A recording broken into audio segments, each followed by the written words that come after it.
Europe 1. Michel Pial a donc passé sa première nuit en détention provisoire. L'homme de 51 ans a fini par craquer après près de 3 mois de mensonges. Il a reconnu hier avoir donné la mort accidentellement à son épouse Karine Esquivillon.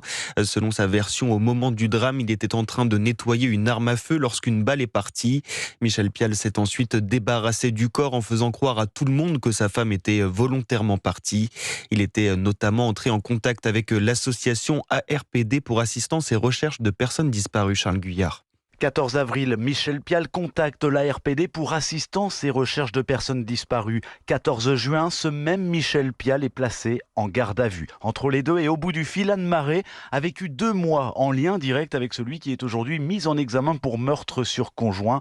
Jusqu'à la veille de son interpellation, celui-ci a continué d'appeler l'association. Jusqu'au dénouement, son attitude était une attitude d'un homme dont la femme est partie et qui est inquiet. Cette femme, c'est Karine Esquivillon, dont Pial a ainsi fait croire à tout le monde à un départ volontaire avec parfois des changements dans les versions données, et cela, l'ARPD l'avait bien remarqué. C'est vrai qu'il y avait quand même quelques petites choses qui pouvaient varier. Même s'il a essayé de nous utiliser, ça n'a pas marché, puisqu'au bout du compte, il a avoué et ça ne nous a pas manipulés. Pas manipulé ni découragé, car Anne Marais le rappelle, sa mission au fond est avant tout de rechercher un ou une disparue, peu importe les circonstances de la disparition et l'identité de celui qui fait appel à l'association composée uniquement de bénévoles. Nous serons à l'entière disposition de la justice. Dans l'Ouest, Charles Guyard, Europe 1. Et c'est dans une zone à une dizaine de kilomètres du domicile familial que le corps de Karine Esquivillon a été retrouvé hier.